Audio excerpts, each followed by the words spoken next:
Charlotte's Web, Chapter 14. Dr. Dorian. The next day was Saturday. Fern stood at the kitchen sink drying the breakfast dishes as her mother washed them. Mrs. Arable worked silently. She hoped Fern would go out and play with other children instead of heading for the Zuckerman's barn to sit and watch animals. Charlotte is the best storyteller I ever heard, said Fern, poking her dish towel into a cereal bowl. Fern, said her mother sternly, you must not invent things. You know spiders don't tell stories. Spiders can't talk. Charlotte can, replied Fern. She doesn't talk very loud, but she talks. What kind of story did she tell? Asked Mrs. Arable. Well, began Fern, she told us about a cousin of hers who caught a fish in her web. Don't you think that's fascinating? Fern, dear, how would a fish get in a spider's web? Said Mrs. Arable. You know it couldn't happen. You're making this up.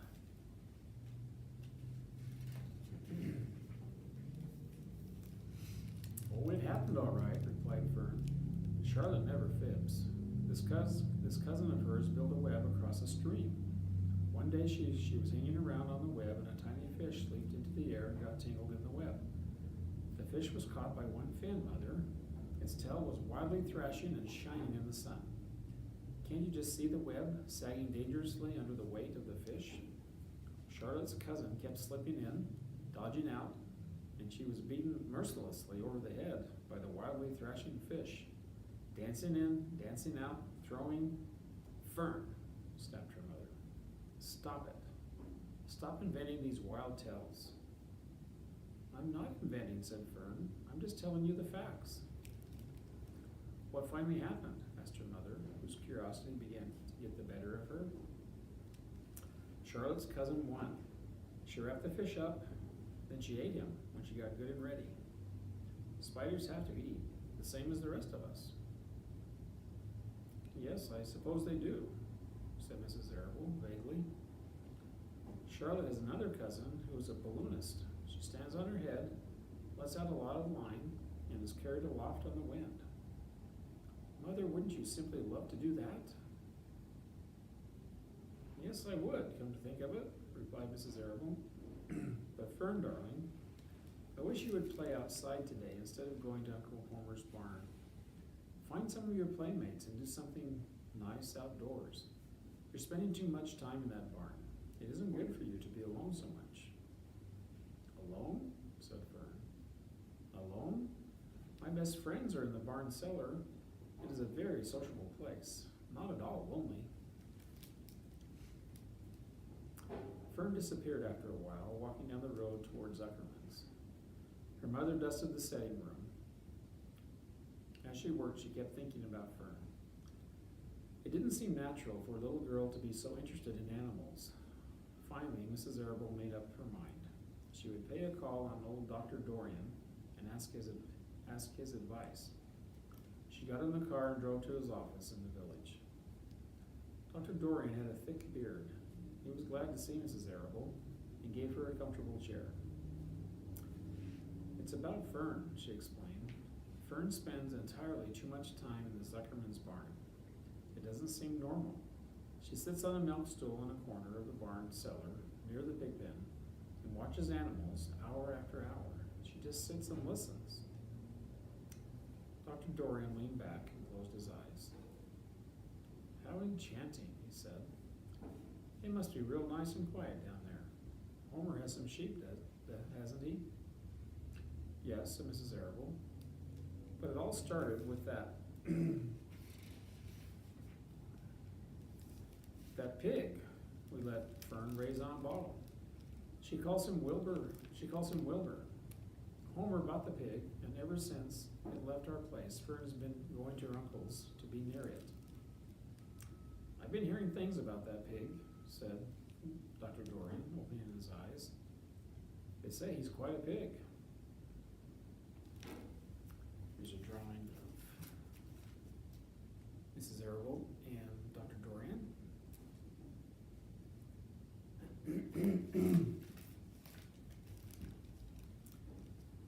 you heard about the words that appeared in the spider's web?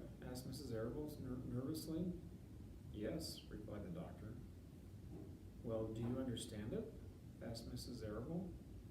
Understand what? Do you understand how there could be any writing in a spider's web? Oh no, said Dr. Dorian.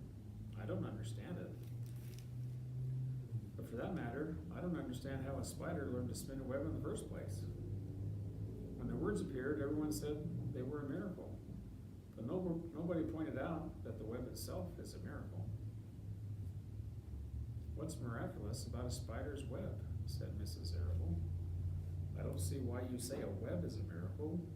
It's just a web. You ever try to spin one? Asked Dr. Dorian. Mrs. Arable shifted uneasily in her chair. No, she replied. But I can crochet a doily, and I can knit a sock. Sure, said the doctor. But somebody taught you, didn't they?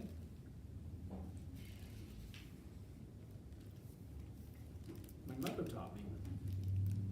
Well, who taught a spider? A young spider knows how to spin a web without any instructions from anybody. Don't you regard that as a miracle? I suppose so, said Mrs. Arable. I never looked at it that way before. Still, I don't understand how those words got into the web. I don't understand it, and I don't like what I can't understand. None of us do, said Dr. Dorian, sighing. I'm a doctor. Doctors are supposed to understand everything. But I don't understand everything, and I don't intend to let it worry me. Mrs. Arable fidgeted. Fern says the animals talk to each other, Dr. Dorian. Do you believe animals talk?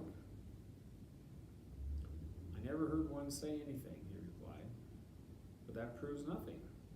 It is quite possible that an animal has spoken civilly to me and I didn't catch the remark because I wasn't paying attention. Children pay better attention than grown-ups. If Fern says that the animals in Zuckerman's barn talk, I'm quite ready to believe her. Perhaps if people talk less, animals would talk more. People are incessant talkers. I can give you my word on that. Well, I feel better about Fern, said Mrs. Arable. You don't think I need to worry about her? Does she look well? Asked the doctor. Oh, yes. Appetite good? Oh, yes, she's always hungry. Sleep well at night? Oh, yes. Then don't worry, said the doctor.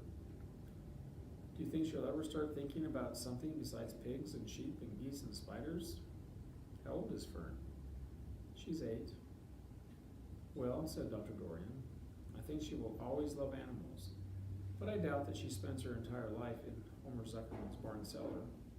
How about boys? Does she know any boys? She knows Henry Fussy, said Mrs. Arable brightly. Dr. Dorian closed his eyes again and went into deep thought. Henry Fussy, he mumbled. Remarkable. Well, I don't think you have anything to worry about. Let Fern associate with her friends in the barn if she wants to. I would say offhand that spiders and pigs were fully as interesting as Henry Fussy. Yet I predict that the day will come when even Henry will drop some chance remark that catches Fern's attention. It's amazing how children change from year to year. How's Avery? He asked, opening his eyes wide. Oh, Avery, chuckled Mrs. Arable. Avery is always fine. Of course he gets into poison ivy.